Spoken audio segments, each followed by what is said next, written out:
everyone, myself Dr. Noor Fatma. Today I will teach you cardiovascular system. Cardiovascular system नाम सुनते ही हमें mind में आ जाता है कि इसके अंदर हार्ट और ब्लड वेसल्स जो हैं वो इन्वॉल्व होंगी। सर्कुलेटरी सिस्टम है हमारी बॉडी का। इसको समझने में के लिए सबसे ज़्यादा ज़रूरी है कि हम स्ट्रक्चर देख लें हार्ट का। हार्ट का स्ट्रक्चर पहले हम देखते हैं कि ये अयोटा है।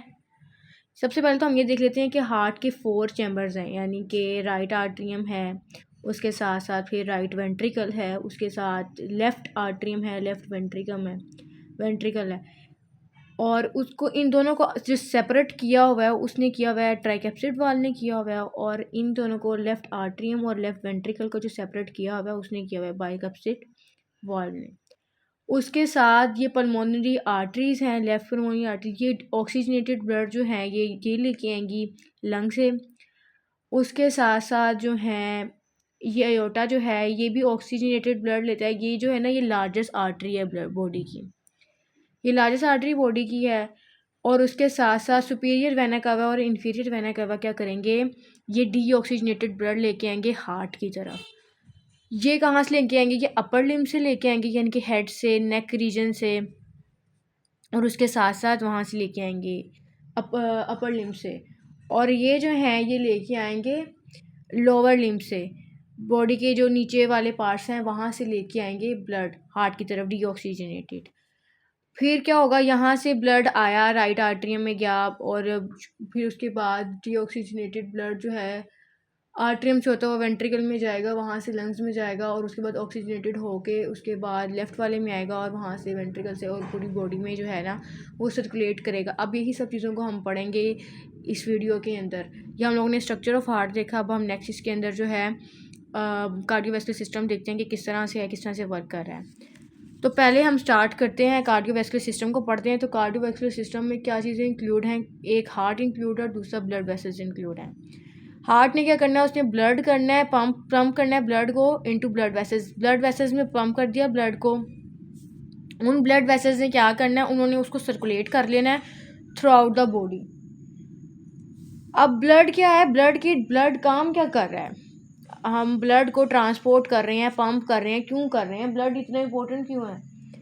ब्लड ने ट्रांसपोर्ट करना है न्यूट्रिएंट्स को भी और ऑक्सीजन को भी। ब्लड में न्यूट्रिएंट्स है और उसी में ऑक्सीजन है, इसी ने हमारी बॉडी के सब टिश्यूज़ वगैरह में जाना है, ऑर्गन्स में जाना है और अपना काम करना है। और उसके साथ साथ उसने रिमूव भी करना है वेस्ट को, कार्बन डाइऑक्साइड को हमारी बॉडी से, टिश्यू से।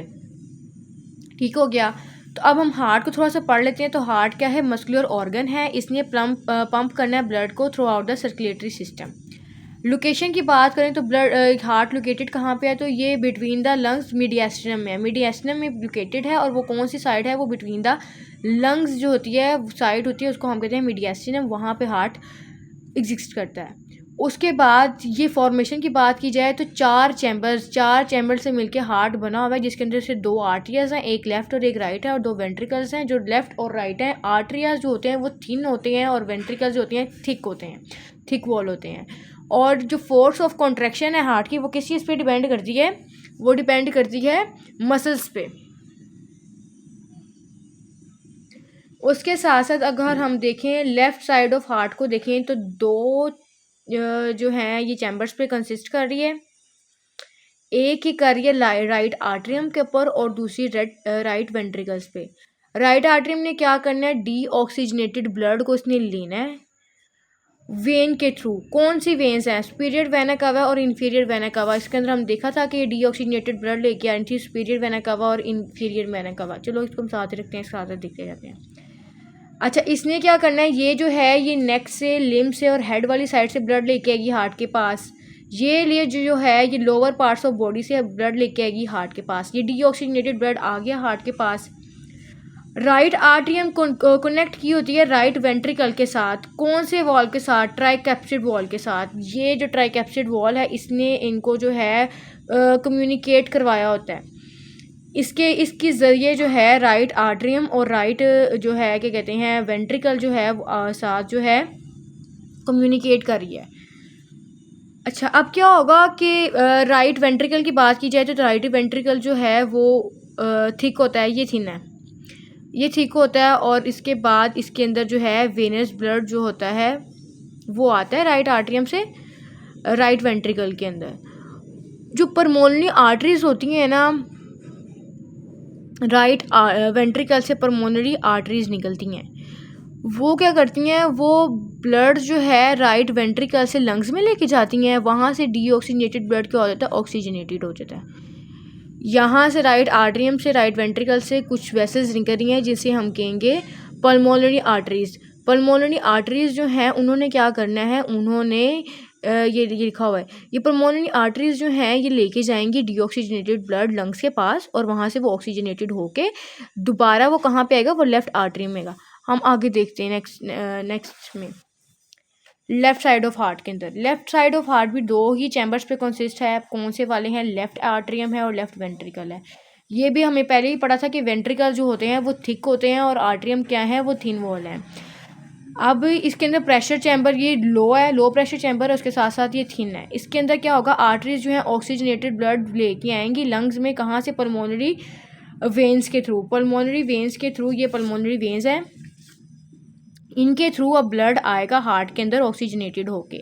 यानी पहले डीऑक्सीजनेटेड ब्लड हार्ट में गया, उसको हमने ऑक्सीजनेटेड कर लिया, अब वो ब्लड हार्ट के अंदर आ रहा है, पल्मोनरी वेन के थ्रू आ गया लेफ्ट आर्टरियम के अंदर। अब ये एक यूनिकनेस है हार्ट के अंदर, ये सिर्फ पाई जाती है कि आर्टरीज जो है वो वेनस ब्लड को सर्कुलेट कर रही हैं, उनके अंदर वेनस ब्लड है, और जो वेन्स है वो किसको कर रही हैं, आर्टरियल ब्लड को कर रही हैं। ये सिर्फ ये हार्ट के अंदर ये होता है, ये फंक्शन। उसके बाद क्या होगा कि अब जो लेफ्ट जो वेंट्रिकल है वो हमें पता है कि वो थिक होती है। राइट आर्टरियम से ब्लड आएगा लेफ्ट वेंट्रिकल के अंदर, किसके ज़रिए आएगा, मिट्रल वॉल्व के ज़रिए। मिट्रल वॉल्व जो है वो लेके आएगा राइट आर्टरियम से ब्लड लेफ्ट वेंट्रिकल्स के अंदर। अब ये ब्लड आ गया, मिट्रल वॉल के ज़रिए आ गया, अब उसने क्या करना है, पंप करेगा वो आर्टीरियल ब्लड को to different part of body through systemic aorta. Systemic aorta ये अयोटा है, अब ये इसके अंदर क्या है, ऑक्सीजनेटेड ब्लड है। अब ये लार्जेस्ट आर्टरी है ब्लड बॉडी की, यहाँ से ब्लड सारी ऑर्गन्स में, हमारे जितने भी ऑर्गन्स हैं उन सब में थ्रू आउट द बॉडी ये ब्लड ऑक्सीजनेटेड जो है वो सर्कुलेट करेगा। अब हम सेप्टा की बात करें कि कोई ना कोई तो चीज़ होगी ना जिसने सेपरेट किया होगा राइट आर्टरियम को लेफ्ट आर्टरियम से, और लेफ्ट वेंट्रिकल को राइट वेंट्रिकल से। उस सेपरेशन को पढ़ते हैं। राइट और लेफ्ट आर्टरिया को जो सेपरेट किया होता है वो फाइब्रस सेप्टम ने किया होता है, उसे हम कहते हैं inter arterial septum. Inter arterial septum ने जो है वो राइट आर्टरियम को लेफ्ट आर्टरिया से सेपरेट किया हुआ है, और राइट और लेफ्ट वेंट्रिकल को सेपरेट जिसने किया हुआ है वो इंटरवेंट्रिकुलर सेप्टम ने किया हुआ है। ये होगी सेपरेशन की बात। अब हम एक्शन ऑफ हार्ट की बात करें तो हार्ट किस किस्म का एक्शन परफॉर्म कर रहा होता है, वो तो चार किस्म के अपने एक्शन परफॉर्म करता है। क्रोनोट्रोपिक एक्शन होता है, इनोट्रोपिक एक्शन होता है, ड्रोमोट्रोपिक होता है और बैथमोट्रोपिक होता है। इसके अंदर डिफरेंट है, जिसमें अंदर कार्डिक वेलोसिटी है, कंडक्शन है, उसके साथ साथ कॉन्ट्रैक्शन है, उसके साथ साथ कार्डिक हार्ट रेट है, उसके साथ साथ एक्साइटेबिलिटी है हार्ट मसल्स की। और क्रोनोट्रोपिक की अगर हम बात करें तो वो फ्रिक्वेंसी ऑफ हार्ट रेट और हार्ट बीट को देखता है, यानी कि कितना ज़्यादा हार्ट रेट भर रहा है या कम हो रहा है, उस फ्रीक्वेंसी को हम स्टडी करेंगे या उसको देखते हैं तो वो हार्ट का कौन सा एक्शन होता है, वो होता है क्रोनोट्रोपिक। यानी अगर हार्ट रेट बढ़ गया है तो वो ट्रैकिकार्डिया करवाएगा, और अगर हार्ट रेट कम हो गया तो वो ब्रेडिकार्डिया करवा देगा। इनोट्रोपिक इफेक्ट के अंदर, एक्शन के अंदर हम लोग देखते हैं कि फोर्स ऑफ कॉन्ट्रैक्शन, किस फोर्स के साथ कॉन्ट्रैक्ट कर रहा है हार्ट। अगर तो वो पॉजिटिव इनोट्रोपिक इफेक्ट के अंदर क्या होगा, फोर्स ऑफ कॉन्ट्रैक्शन जो है वो इंक्रीज हो जाएगी, और नेगेटिव के अंदर क्या होगा, फोर्स ऑफ कॉन्ट्रैक्शन डिक्रीज हो जाएगी। ड्रोमोट्रोपिक के अंदर कंडक्शन, पहले हम लोगों ने फ्रिक्वेंसी की बात की, फिर कॉन्ट्रैक्शन की बात की, अब कंडक्शन ऑफ इम्पल्सेस है, किस तरह से किस स्पीड के साथ कंडक्ट कर रहा है वो इम्पल्सेस को। अगर तो वो वेलोसिटी ऑफ कंडक्शन इंक्रीज हो रही है तो वो कौन सा इफेक्ट दे रहा है, वो दे रहा है पॉजिटिव ड्रोमोट्रोपिक इफेक्ट दे रहा है। और नेगेटिव ड्रोमोट्रोपिक इफेक्ट के अंदर क्या होगा, वेलोसिटी ऑफ कंडक्शन क्या होगी, वो कम हो जाएगी। एक्साइटेबिलिटी की बात की जाए तो बैथमोट्रोपिक एक्शन के अंदर क्या होगा, एक्साइटेबिलिटी ऑफ कार्डिक मसल्स होंगी। अगर तो पॉजिटिव है तो कार्डिक मसल्स की एक्साइटेबिलिटी क्या हो जाएगी, इंक्रीज कर जाएगी, और नेगेटिव वाले के अंदर क्या होगी, नेगेटिव बैथमोट्रोपिक एक्शन के अंदर कार्डिक मसल्स की एक्साइटेबिलिटी क्या हो जाएगी, डिक्रीज हो जाएगी। ये सारे के सारे एक्शन, जो चार के चार एक्शन हम लोगों ने पढ़े हैं, ये कंटिन्यूसली रेगुलेट कर रहे होते हैं हमारे बॉडी के अंदर हार्ट के फंक्शंस को, जो हमारी बॉडी के लिए बहुत एसेंशियल होते हैं। ये रेगुलेशन इंपॉर्टेंट होती है। इंक्रीज डिक्रीज पॉजिटिव नेगेटिव ये सब हमारे बॉडी के अंदर जो एक सिस्टम चल रहा है उसको जो है मेंटेन करने के लिए एक जो है कार्डियोवैस्कुलर सिस्टम को रेगुलेट करने के लिए इन सब एक्शंस की रेगुलेशन बहुत इम्पोर्टेंट है। और ये आल्टर कब करते हैं, इनमें चेंजेस आती है हार्मोनल इफ़ेक्ट्स की वजह से चेंजेस आ जाती हैं, कुछ ड्रग्स वगैरह की वजह से, और कोई फिजियोपैथोलॉजी जब होती है उस टाइम पे किसी किस्म की चेंजेस जब आते हैं उस टाइम पे यही रेगुलेशन आल्टर करने लग जाती है। तो आज की वीडियो में हम लोगों ने पढ़ा कार्डियोवैस्कुलर सिस्टम के बारे में। उसके अंदर हम लोगों ने इसका जनरल ओवरव्यू लिया, हार्ट क्या कैसे बना हुआ है, उसके चैम्बर्स को देखा, किस तरह से वो कम्युनिकेट कर रहे हैं और किस तरह से सेप्टा उनको सेपरेट कर रहे हैं एक दूसरे से, लेफ़्ट को राइट से, राइट को लेफ़्ट से। और उसके साथ साथ हम लोगों ने देखा कि किस तरह से वेनस ब्लड आ रहा है और किस तरह से वो डीऑक्सीजनेटेड से ऑक्सीजनेटेड में कन्वर्ट होके और वो बॉडी में क्या कर रहा है, सर्कुलेट कर रहा है अयोटा के ज़रिए। तो आज की वीडियो में यही सब था। नेक्स्ट वीडियो के अंदर हम कार्डिक साइकिल्स के बारे में पढ़ेंगे और ब्लड रेगुलेशन के बारे में पढ़ेंगे। वीडियो अच्छी लगी हो तो इसे लाइक शेयर कमेंट सब्सक्राइब करें। नेक्स्ट मिलते हैं नेक्स्ट वीडियो में। अल्लाह हाफिज़।